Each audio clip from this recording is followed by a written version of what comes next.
Nós já estamos com o comentarista em Brasília, nosso comentarista, José Maria Trindade. Zé, boa tarde, seja bem-vindo. O Ministério da Defesa pediu ao TSE a inclusão de 9 militares para fiscalizar as urnas eletrônicas.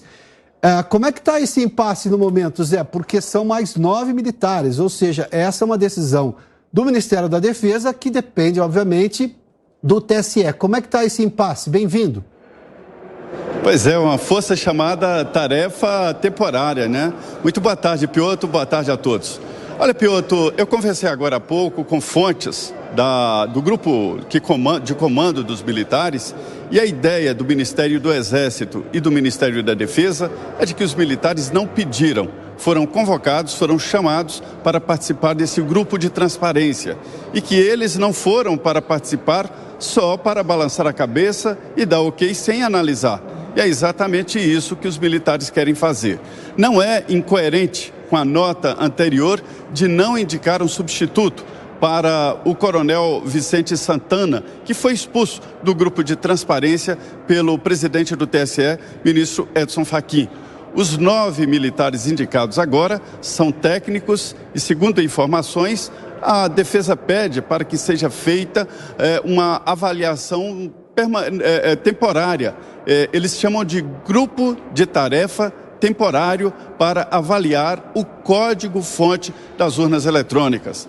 Reclamam que lá na sala não há possibilidade de entrar com nenhum equipamento, não se pode nem celular, nem nada, apenas caneta e papel.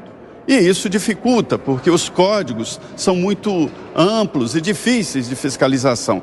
Esta é a ideia. Os militares insistem que há portas abertas nas urnas eletrônicas e dizem que as outras entidades que também ajudam na transparência têm que liberar os nomes dos participantes. Ninguém sabe exatamente quem são os nomes, por exemplo, da Ordem dos Advogados do Brasil, do Congresso Nacional, e esses nomes precisam também serem avaliados. Portanto, esses novos militares que estão sendo indicados, na verdade, fazem parte de uma chamada força-tarefa temporária e não integrantes da Comissão de Transparência. Zé, antes da gente falar de um outro assunto aqui, só para ficar um pouco neste aspecto que você mencionou, não se sabe o nome dos representantes de cada uma daquelas entidades convocadas pelo próprio TSE para aferir a segurança das urnas eletrônicas que participarão do processo. Não se sabe o nome dessas pessoas ainda, porque a lógica da transparência fica afetada por isso. Se não se sabe quem vai participar, o histórico, obviamente, se tem alguma reclamação em relação àquela pessoa, dificulta qualquer processo de transparência. O TSE tem noção disso? Sim, e há uma cobrança, né, dos militares sobre esses nomes para que as entidades indiquem quem é que está fazendo a fiscalização, até para passar pelo mesmo crivo que passou aí o grupo indicado pelo Ministério da Defesa e que acabou ali expulsando o coronel Santana.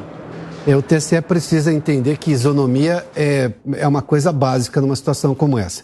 Zé Maria, rapidamente me conte.